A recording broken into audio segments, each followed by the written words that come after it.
my senior year of high school, 17 years old. All that was on my and my friends' minds were girls. There was one girl in particular in my physics class that I was really into. Her name was Tiffany. Some guys called her Crazy Tiff because she was super hot, but also apparently really crazy according to her exes. That's irrelevant to this story, though. Basically, my best friend CJ managed to get one of Tiffany's best friends, Gianna, to agree to come hang out at some beach with him and I that night since it was a Friday and the weather was warm. The best part, Tiffany agreed to come with. This was it, my big chance with Crazy Tiff. CJ pulled up to my house at 10 o'clock that night. I hopped in shotgun and we went to pick up Tiffany and Gianna. On our way there, we agreed our first priority was getting me alone with Tiffany and CJ getting alone with Gianna. I was extremely nervous, but when Tiffany and Gianna got in the car, things were actually going pretty smoothly. CJ and I managed to make them laugh a bunch of times. By the time we got to the beach, I was confident Tiffany and I would vibe really well alone. I don't remember the tiny details of what happened after we stepped out of the car and onto the dunes, but I do remember the beach being completely void of any other people, and CJ somehow managed to go off alone with Gianna into the darkness after a few minutes, just like we planned. Tiffany and I took a walk down to the water and wet our feet and whatnot. Then we just laid in the sand and talked for a while. Things were going smoothly until Tiffany pointed out to the ocean. "What is that?" she said. I looked to where she was pointing, but didn't see anything. I was laughing at her apparent delusion and got up to go closer to the water in hopes of maybe seeing what she saw.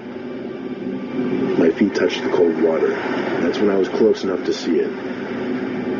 There was a long, vertically standing object in the water. I inched a little closer and saw it move. I jumped out of the water and ran back to Tiffany. "It's a person," I said quietly to her. It was truly bizarre, the fact that anyone would be in the freezing cold water at this hour. Tiffany wanted to move because she was uncomfortable, and it seemed like whoever it was just watching us. Somehow it just felt like that. So we took a walk further down the beach until we thought we had privacy. We sat back down on the beach with nothing but the sound of the ocean waves and our voices. But Tiffany was once again the one to point out something. "Do you hear that?" she asked me. I did kind of hear it. It was like a smaller kind of splashing sound, but it stopped just as soon as it started. We looked out to the ocean, and I heard Tiffany gasp. The guy was out there again. I was going to go out there and tell him to back off, but Tiffany told me, "Let's just go." Low-key, I was hoping she would. I just wanted to look tough in front of her. We got back to the car. CJ and Gianna weren't back yet. Suddenly, my phone started blowing up with texts, all from CJ. Apparently, he'd been texting me in some kind of panic the whole time we were on the beach, and I guess I didn't have reception out by the water. He texted me first saying, "Dude, some weird guy is in the water watching us." And then, "Yo, some weird deformed-looking guy is stalking us. Get to the car now." 5 minutes later, he sent a couple other texts, basically panicking over being followed by something in the dark.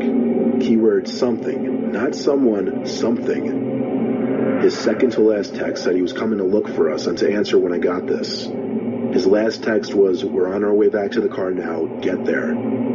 He also tried calling me 3 times apparently. I called him back at once and he picked up right away out of breath, not even letting me speak. All he asked was if we were at the car, and I said yes. He said, "Good, stay right there," and hung up the phone. Less than 30 seconds later, Gianna and CJ came out of the surrounding darkness next to the Jeep. He explained the best he could while trying to catch his breath that some deformed-looking creature walking on 2 legs was following them. I didn't know whether to laugh at what he said or not. I told him about how we saw someone in the water too. He asked me to describe what it looked like. I kept getting confused by his way of describing the person, as if they were a creature. I told him it looked like a really tall, lanky person standing in the water. He said he got a chance to get a closer look at it, and it was some kind of deformed humanoid thing. Tiffany and I looked at each other, and now we kind of nervously laughed. What he was saying was just too bizarre, but I think parts of both of us took him seriously. Gianna vouched for what he was saying.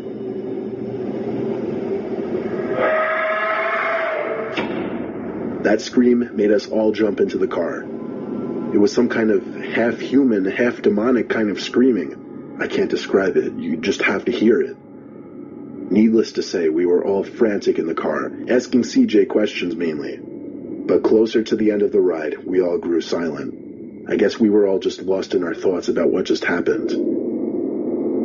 To give you an idea of how quickly all this happened, we were on the dunes for about half an hour. After I heard that sound, that scream, I did start to believe CJ partially, but I still feel like what I saw in the ocean was a person. But CJ's way of describing who, or what was following him as some kind of deformed humanoid thing on the beach, is what still freaks me out the most.